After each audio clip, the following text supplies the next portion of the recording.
Hello और आज के इस एक्सप्लेनर में आपका स्वागत है। आज हम बात करने वाले हैं केएससीबी के नए पावर प्लान के बारे में। एनर्जी की जो डिमांड जिस तेजी से बढ़ रही है ना, उसको मीट करना आज के समय में कोई आसान काम तो है नहीं, राइट?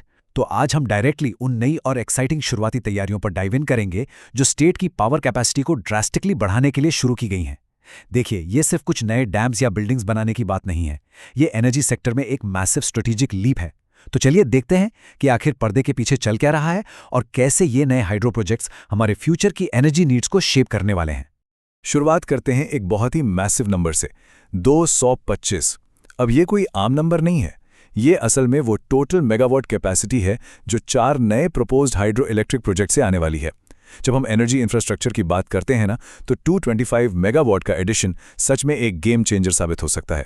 इससे पावर ग्रिड की स्टेबिलिटी और स्टेट की एनर्जी सिक्योरिटी दोनों में जबरदस्त इजाफा होगा।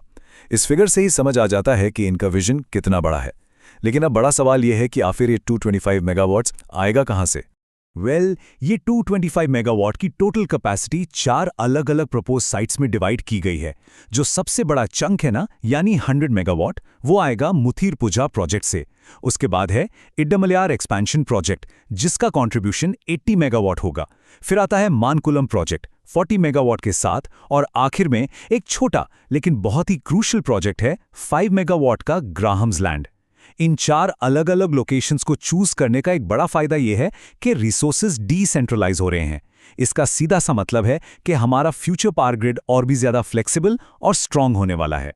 अब इन सब में जो सबसे इंटरेस्टिंग टेक्नोलॉजी यूज हो रही है वो है 100 मेगावाट वाले मुथिरपुजा प्रोजेक्ट की। ये कोई टिपिकल रेगुलर हाइड्रो प्रोजेक्ट नहीं है, बल्कि ये एक पंप स्टोरेज प्रोजेक्ट है। अब आप सोच रहे होंगे कि ये क्या होता है, तो देखिए, पंप स्टोरेज प्रैक्टिकली एक जायंट वाटर बैटरी की तरह काम करता है। ये सिस्टम तब इलेक्ट्रिसिटी जनरेट करता है जब ग्रिड में डिमांड एकदम पीक पर होती है, और जब डिमांड कम होती है तब ये सस्ती बिजली का यूज करके उसी पानी को वापस ऊपर डैम में पंप कर देता है। एनर्जी स्टोर करने का ये सच में एक बेहद स्मार्ट और इफेक्टिव तरीका है। चलिए, इस प्रोसेस को डे और नाइट साइकिल के पर्सपेक्टिव से थोड़ा और सिंप्लीफाई करते हैं। रात का चक्र वो टाइम होता है जब घरों में इलेक्ट्रिसिटी की डिमांड पीक पर होती है। इस हाई डिमांड को मीट करने के लिए डैम से पानी रिलीज किया जाता है और टरबाइन घुमाकर पावर जनरेट की जाती है। फिर आता है दिन का चक्र। दिन के वक्त जब डिमांड थोड़ी कम होती है और ग्रिड में सोलर एनर्जी जैसे सोर्सेस से सस्ती पावर अवेलेबल होती है, तो उसी सस्ती पावर का यूज करके पानी को वापस ऊपर डैम में पंप कर दिया जाता है। यह सिंपल सा मैकेनिज्म पीक एनर्जी डिमांड की प्रॉब्लम को पूरी तरह से सॉल्व कर देता है। अब पेपर पर तो ये प्लान्स बड़े अमेजिंग लग रहे हैं, लेकिन इन्हें जमीन पर उतारने से पहले ये इंश्योर करना जरूरी है कि इनका कंस्ट्रक्शन 100% सेफ और फीजिबल हो। और इसी के साथ हम आते हैं इस प्रोसेस के सबसे क्रूशियल स्टेप पर, जियोलॉजिकल स्टडी, जो इन प्रोजेक्ट्स की सेफ्टी और फीजिबिलिटी इंश्योर करेगी। किसी भी मेगा इंफ्रास्ट्रक्चर को बनाने से पहले ग्राउंड रियलिटी समझना एब्सोल्युटली क्रूशियल है, और इसी प्रैक्टिकल डायरेक्शन में जो पहला कदम उठाया जा रहा है उसको इस फिगर से समझते हैं। 66.13 लाख। ये वो अमाउंट है जिसका contract recently national institute of rock mechanics यानी NIRM को असाइन किया गया है। क्यों? एक डिटेल प्रोजेक्ट रिपोर्ट या DPR ड्राफ्ट करने के लिए।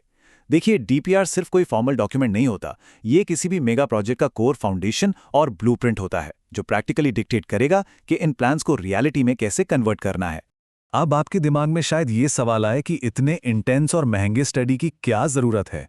इसका आंसर इस नंबर 25 में छुपा है। सेफ्टी मैंडेट्स के हिसाब से एक स्ट्रिक्ट रूल है, 25 मेगावाट से ऊपर के किसी भी हाइड्रो या पंप स्टोरेज प्रोजेक्ट को आगे बढ़ाने से पहले एक प्रॉपर जियोफिजिकल स्टडी करना स्ट्रिक्टली कंपलसरी है। चूंकि मुथिरपुजा, इडमलायर और मानकुलम ये तीनों ही 25 मेगावाट की लिमिट को क्रॉस करते हैं, तो ये सेफ्टी चेक्स कोई आम फॉर्मेलिटी नहीं है, बल्कि ये लीगली और साइंटिफिकली मैंडेटरी हैं। सेफ्टी के मामले में यहां कोई कॉम्प्रोमाइज नहीं किया जा सकता। तो एक्चुअल में NIRM के इंजीनियर्स जमीन के इतने नीचे चेक क्या करेंगे?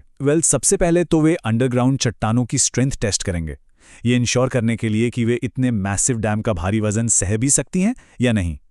उसके बाद वे किसी भी छिपी हुई दरारों या फिशर्स को आइडेंटिफाई करेंगे, ताकि फ्यूचर में डेंजरस वाटर लीकेज जैसी सिचुएशंस को अवॉइड किया जा सके। इसके अलावा एग्जैक्ट अंडरग्राउंड गहराई मेजर की जाएगी। और एक और बहुत इंपॉर्टेंट टास्क है, इसी स्टडी के दौरान जो 5 मेगावाट का छोटा ग्राहम्स लैंड प्रोजेक्ट है, उसके डैम के लिए एक एकदम सेफ और प्रिसाइज लोकेशन भी फाइनल की जाएगी। फाइनल ब्लूप्रिंट के लिए ये सारे डेटा पॉइंट्स लिटरली बैकबोन का काम करेंगे। वैसे इस पूरे सिनेरियो में एक इंटरेस्टिंग डिटेल ये भी है कि इस मैसिव टास्क के लिए स्पेशली निरम को ही क्यों चुना गया। इसका रीजन बहुत सिंपल है।